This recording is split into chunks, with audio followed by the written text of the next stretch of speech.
Estamos de volta aqui na TV.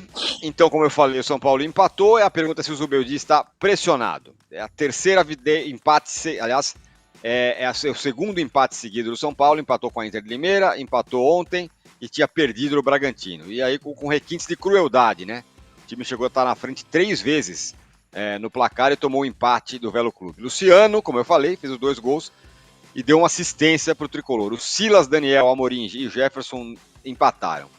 Bom, com o resultado, o São Paulo segue líder do grupo C, mas agora perdeu a chance de se garantir nas quartas de final. O Velo Clube vai para 6 pontos, capa da zona de rebaixamento, por enquanto. E o São Paulo agora tem o Palmeiras pela frente. Vamos colocar a classificação do campeonato nesse momento na tela. Sabe o que eu acho mais interessante, Tirone, quando a gente vira a classificação? Que São Paulo, Palmeiras e, obviamente, o Santos não podem mais alcançar o Corinthians. Então, assim, se tiver clássico em qualquer momento do mata-mata, final, semifinal de campeonato, o Corinthians vai jogar em casa. Ou decidir em casa. O Corinthians tem uma vantagem imensa para ser campeão. É sempre assim no Campeonato Paulista. O time que tem a vantagem fatalmente é campeão, ou muitas vezes é campeão. A última vez que isso não aconteceu foi uma vez que o Corinthians impediu a vitória do Palmeiras. Faz tempo isso. Olha lá, o Corinthians 2018. Com 25 pontos, tá sobrando na turma aí, no grupo A. O que interessa para ontem é o grupo C. O São Paulo com 15 pontos, essa vantagem era imensa, já não é mais. Agora está a 3 pontos do Novo Horizontino, só que o São Paulo tem 3 jogos difíceis pela frente.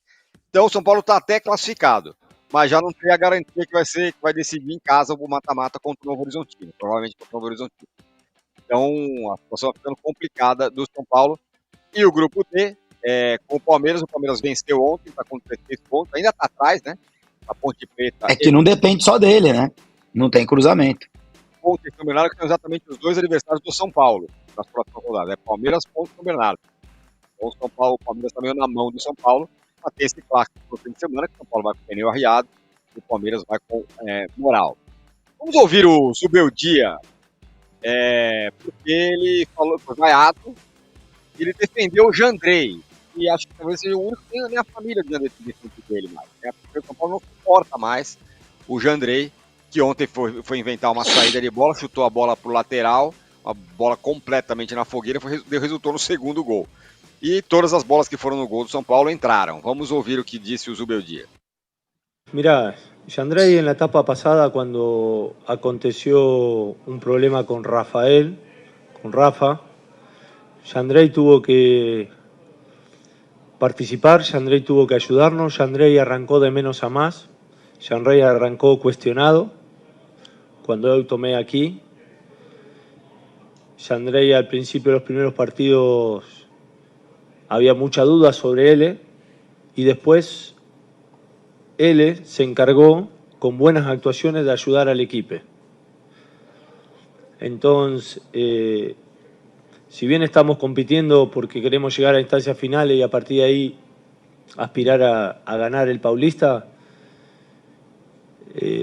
es un deber que tenía de poner ciertos jugadores para que tengan minutos, para que muestren, para que ayuden. Y yo no creo que haya pasado el resultado por Jandrei. No, es injusto totalmente el análisis. Es injusto totalmente. Ahora, después yo sé bien cuál es el nivel muy bueno que puede tener Jandrei porque lo demostró el año pasado. En un momento importante del Brasileirão.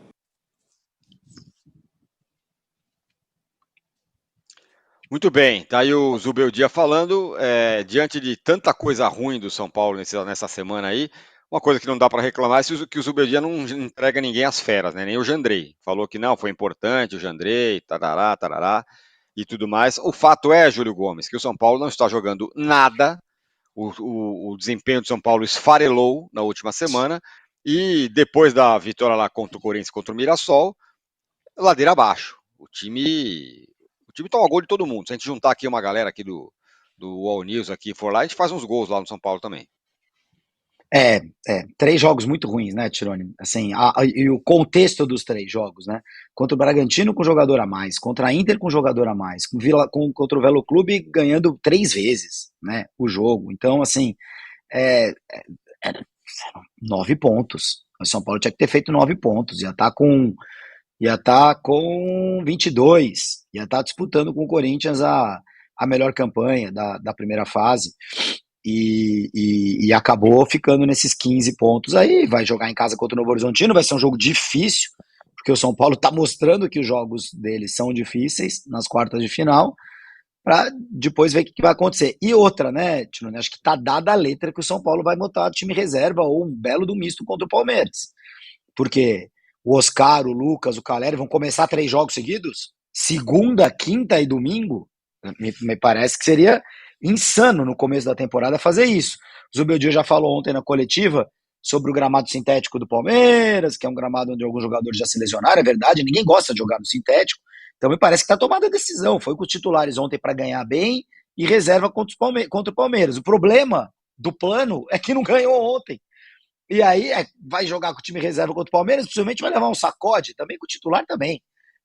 E aí realmente o Zubeldia fica muito pressionado. Não por causa da situação no campeonato. A situação no campeonato não vai mudar, mas pelo contexto desses jogos que o São Paulo tem feito. Tem sido jogos muito difíceis de assistir mesmo, Tirone. Pois é, essa questão do Lucas e do Oscar, os dois, aliás, o Lucas talvez não foi ele não foi o pior em campo, porque estava o Jandrei, teve o Igor Vinícius que entrou e foi muito mal e tudo mais. O Pablo Maia jogou muito mal, mas o Lucas foi apagadíssimo ontem em campo. Foi muito, muito apagado, sendo o Lucas. E o Oscar também fez um jogo mais ou menos, e os dois ficaram até o final. Ele foi perguntado sobre isso, né? Se isso significava que ele ia considerar essa questão por causa do gramado sintético. Ele admitiu que sim. Não, o gramado é uma questão. A minha impressão é que a programação era que eles não jogassem já no sintético do Allianz. Aliás, essa é uma outra questão para a gente debater, né? Muita gente está reclamando, o Neymar não vai jogar no sintético e vai por aí, né? Tá se formando uma coisa com relação ao gramado sintético, mas o assunto não é esse. Em 2029 a CBF analisa, né? Quando tivermos já uns 25 estádios com gramado sintético. Exatamente, quando for tudo sintético ela fala. Mas aí, então acho que a programação era essa. Só que aí, como disse você, esqueceram de combinar com os russos, né? Com o Velo Clube. Os caras vão lá, metem 3 gols no São Paulo. E é indiscutível, né? Não adianta tapar o sol com a peneira. O Zubeldia está completamente pressionado. Não sei se. E agora acho que chegou num ponto, não sei se você concorda, Júlio, que ou o São Paulo chega à final do Campeonato Paulista, ou o trabalho já está meio condenado, né? Diante dessa semana horrorosa. Sabe quem fez o certo? Quem fez o certo é o Botafogo, que não contratou ninguém e não queima ninguém durante o estadual, sabe? Isso, deixa o técnico chegar fazendo lá um semestre sabático, né? Exatamente, porque não precisa ser um semestre, né? Basta ser 2 meses. Era melhor o São Paulo ter dado férias para o Zubeldia, ter ficado jogando Florida Cup, etc., do que queimar no estadual, né? Como os técnicos se desgastam nos estaduais. É incrível. Não são campeonatos fáceis, realmente é uma pré-temporada, os caras não têm pré-temporada, vem das férias direto para o jogo oficial. Não vou aqui estender a ladainha de que os times do interior têm 3 meses a mais de preparação, porque não é verdade. Pode até ter sido em outros anos, mas não é verdade nesse ano específico. O campeonato começou cedo para todo mundo. Os times do interior também mandaram 15 embora, trouxeram 16. Então ninguém estava treinando coisa nenhuma. Isso é ladainha. Mas assim, os jogos são muito ruins. Essa é uma questão. Uma outra questão, Tirone. Nossa, o Neymar não jogou nada. O Oscar e o Lucas não têm jogado nada. Assim, existe uma questão física? Existe. Agora, existe uma coisa no futebol de hoje em dia que chama-se intensidade. É muito difícil qualquer time ganhar de qualquer time se você não tiver uma intensidade muito forte no meio de campo, de recuperação de bola.